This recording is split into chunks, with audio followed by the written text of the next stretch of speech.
Hello everybody, Floppy Hat Photos back here again for my random rant.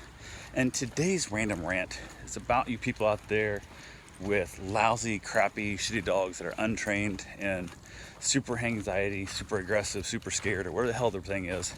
Get them some professional training, get them worked on, get them some help, and work from there. So I just got a request to watch a dog for daycare, basically from, I don't know, it's like 3 o'clock in the afternoon or some crap, whatever the hell it is here. And yeah, it's like 3 o'clock, something like that, a little after 3. And they drove over from Orlando to go to the beach and did not realize dogs aren't allowed on the normal beach. The dog beach right the fucking way though. But no, we can't research that either. They just contact, say, hey, can we drop the dog off? So now this person's all adding stress and freaking out because she can't get the beach and stuff. And they're dropped her, I assume everybody else off because she's by herself. Runs the dog over, adds up all that extra stress. And in her dog display, even says dog super high anxiety. The dog, can't stand, it's a shadow dog, cannot stand to be alone.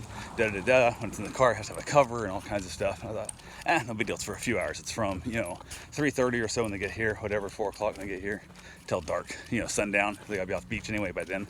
So no big deal. Dog would chill out, says it likes their dogs, no problem at all.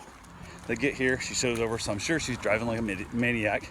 Gets here and stuff, dog's high anxiety, get the dog in the house. Dog's scared to even come in the house.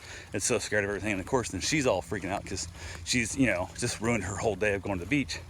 And because she didn't research stuff properly. And she has a dog sitter that watches the dog in Orlando sometimes, but nobody else ever watched the dog, she says, whatnot. And this whole thing about all the anxiety this dog has, no big deal. Get the dog in the house and stuff, dog sniffs around a little bit here and there, a little bit skittish, a little bit scared. My wife nor I can either one can even, get close enough to pet the dog, which is always a sign. I'm like, hey, not that big a deal.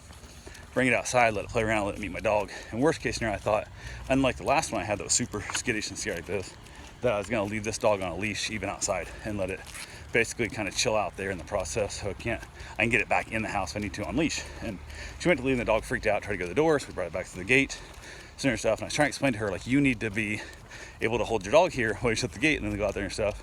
So I reached down to help, basically hold the dog back, and the dog just went off and bit the shit out of me. I knew it got its mouth on me. I didn't realize it broke the skin, but I thought, scared dog, no big deal. And then she goes to leave, and literally as she's basically heading out, the dog, is like, lost his mind. So we get back to the crate, no big deal, or get the gate shut, and stuff. And we basically, I'm like, okay, it's not a big deal. I look down at my hand and I look over, and the dog is hiding under my table, knocking my chairs around. It's so scared. I gotta pick up poop right now.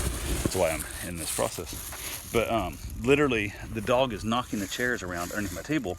It is so scared, it's hiding underneath my dining room table, and it's losing it's just scared to death. Like, the dog is literally just terrified in this whole process. And then I look down at my hand, and of course I'm bleeding, which is always such a fun thing to be doing. And I'm like, great, this dog broke the skin. So I told my wife real quick, I said, hey, do me a favor, holler at her real quick. She hasn't got out of the driveway even yet, and tell her to come back in here. I'm not watching this dog. Like, the dog had pissed on the floor. It was so scared, it pissed on my table, just freaking out. I'm like, you've got to socialize this dog more. You got to do better. What the hell?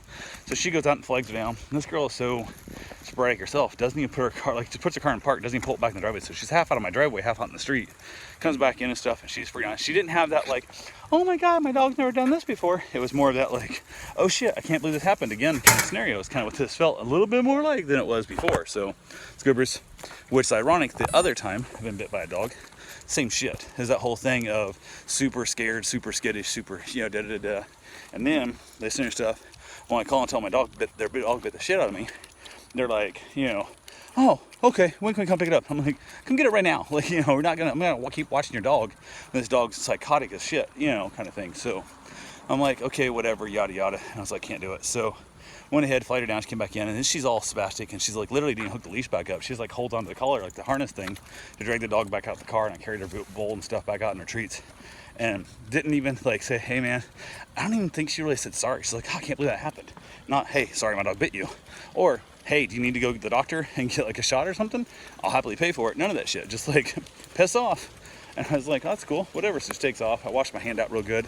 Last time I did not get my hand washed out enough because I was flying out of the airport that afternoon. So I literally, an hour and a half after I was bit, I was on my way to the airport to fly to Iowa to get, my mom and stuff.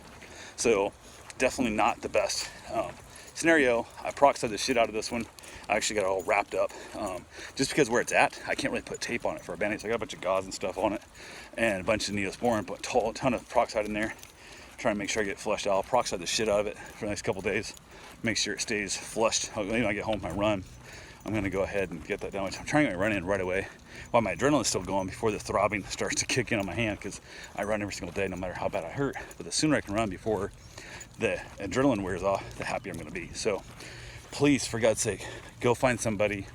Train your dogs. If your dog's that fucking crazy, think about it. Don't take your dog to the beach. Leave it with the one other person that can handle that dog a little bit. And then if you do come to someplace like me, don't try and do that super rush, like you're driving like an idiot. You get in, you're trying to throw the dog away and then run out like hell. Take a minute, sit down, slow down a little bit, and let the dog see, hey, this is fine here. We're going to be all right. It's going to be a big deal. Just train your damn dog, people. I shouldn't have to have bandages up and possibly go to the ER again, because like last one got infected. I thought it was going to be my hand. I got the size of it was awful, absolutely awful. So that, praying it does not happen again. So hopefully it won't. I've been on a bunch of antibiotics with my gum surgery and stuff, so hopefully that's still in my system to help knock this shit out of my hand if there is anything in there, and I'll feel much better about it. I did contact the company I watched the dog with and stuff, the company, and fucking worthless. Oh my God, they're worthless. The number, emergency call. Says if you need emergency stuff, this kind of crap. Hit call or hit cancel. Hit cancel, it's no big deal. Hit call, nothing happens. Goes back to just like as if you hit cancel. 14 times I tried trying it, stuff. Nope, nothing. So I don't know what the hell their idea of if you have an emergency, call this number is. It's bullshit. So finally go back in and call the regular number, which they basically had on the website. You could find what they called an emergency number, but the app that they have doesn't work. So that's always a great time. So yeah, so we had that. So yeah. The dog was here for all about 3 minutes. How are you doing? Yesterday. Today the gears are grinding. Sounds about right. Yep, I gotta bring it But back. don't know why that woman thought I cared about her gears grinding on her bike, but who knows? Apparently she just had her bike serviced yesterday and the gears are already grinding. So my guess is that was usually often happens there if somebody didn't quite, their shifter's not all the way in whack and they're in between gears is what's happening right there is my guess. But anyway, train your dogs, people, please, for God's sake.